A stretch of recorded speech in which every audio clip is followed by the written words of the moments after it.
बॉलीवुड की dream girl Hema Malini आज अपना 74वां जन्मदिन सेलिब्रेट कर रही। उनके जन्मदिन के खास अवसर पर आज हम उनके बॉलीवुड में एंट्री से लेकर ड्रीम गर्ल बनने तक के सफर और इस सफर में उनके जीवन में कितनी कठिनाइयां आई इस पर बात करेंगे। भारतीय सिनेमा की सबसे सफल हीरोइन में से एक, जिन्होंने अपनी एक्टिंग और खूबसूरती से सभी को अपना दीवाना बना दिया।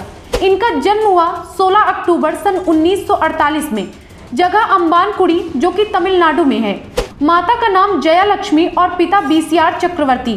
हेमा की मां चाहती थी कि उनकी बेटी आगे चलकर एक बड़ी डांसर और जबरदस्त अभिनेत्री बने, लेकिन हेमा कभी भी एक्ट्रेस नहीं बनना चाहती थी। ये बात भी आपको हैरान कर देगी कि जब पहली बार हेमा मालिनी को चुना गया एक फिल्म के लिए, तो ये सुझाव दिया गया कि इनका नाम बदल दिया जाए, इनका नाम रख दिया जाए सुजाता।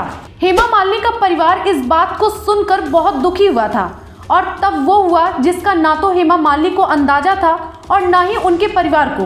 हेमा ने एक फिल्म में काम तो शुरू किया, लेकिन इन्हें ये कहकर रिजेक्ट कर दिया गया कि इनमें स्टार वाली बात नहीं है, ये रोल नहीं निभा सकती। इस बात से हेमा मालिनी भी आहत हुई थी और उनकी माँ भी, लेकिन हेमा इस बात से खुश थी कि अब उन्हें फिल्मों में काम नहीं करना पड़ेगा और अब सिर्फ डांस प्रैक्टिस और स्कूल की पढ़ाई ही किया करेंगी। लेकिन जब इन्होंने अपनी माँ को आहत देखा तो इन्होंने ठान लिया कि अब मैं एक्टिंग करके दिखाऊंगी और मेरा नाम भी हेमा मालिनी ही रहेगा। शुरुआत में इन्होंने छोटे किरदार निभाए दक्षिण भारतीय फिल्मों में, लेकिन उसके बाद राज कपूर के साथ ये नजर आई फिल्म सपनों के सौदागर में।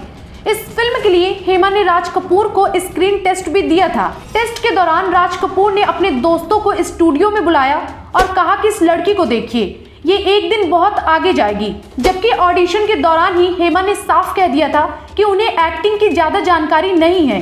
राज कपूर की इस फिल्म से बॉलीवुड में कदम रखने के बाद हेमा ने कभी भी पीछे मुड़कर नहीं देखा। इसके बाद 1972 में रिलीज हुई फिल्म सीता और गीता से हेमा मालिनी ने इतिहास रच दिया। इस फिल्म में हेमा डबल रोल में दिखाई दी थी। ये रोल बहुत खास भी था क्योंकि इससे पहले एक्ट्रेस को डबल रोल बहुत ही कम मिलता था। इसके बाद हेमा मालिनी ने कई फिल्में की, लेकिन 1975 में रिलीज हुई फिल्म शोले उनकी करियर की सबसे बड़ी हिट फिल्म में से एक रही। इस फिल्म में वो जया बच्चन, धर्मेंद्र और अमिताभ बच्चन के साथ नजर आई। बसंती के रोल में नजर आई हेमा ने अपने डांस से भी लोगों का दिल जीत लिया था। बसंती के हाव भाव और डायलॉग आज भी लोगों को पसंद आते हैं। 1977 में रिलीज हुई फिल्म ड्रीम गर्ल भी हेमा मालिनी के करियर में अब तक की सभी फिल्मों से अलग थी। इस फिल्म के बाद ही उनका नाम ड्रीम गर्ल रख दिया गया था। सक्सेस की सीढ़ी चढ़ने के बाद हेमा के माता पिता उनकी शादी को लेकर बहुत परेशान रहते थे। सही लड़का नहीं मिलने के कारण माता पिता हेमा की कुंडली लेकर कई पंडितों के पास जाते थे, लेकिन जब उन्हें हेमा और धर्मेंद्र के रिश्ते पर शक हुआ तो उन्होंने हेमा के साथ आउटडोर की शूटिंग में जाना शुरू कर दिया था। हेमा मालिनी के माता पिता धर्मेंद्र को पसंद करते थे, लेकिन वो उनको अपना दामाद नहीं बनाना चाहते थे।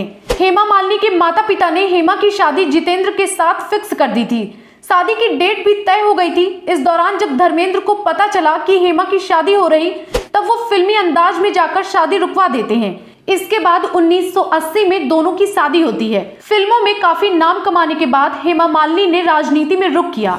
वो 2004 में भारतीय जनता पार्टी में शामिल हुई। यकीनन भारतीय सिनेमा के इतिहास में हेमा मालिनी जैसी हुनरमंद और खूबसूरत अभिनेत्री ना कोई थी और ना ही कोई और होगी।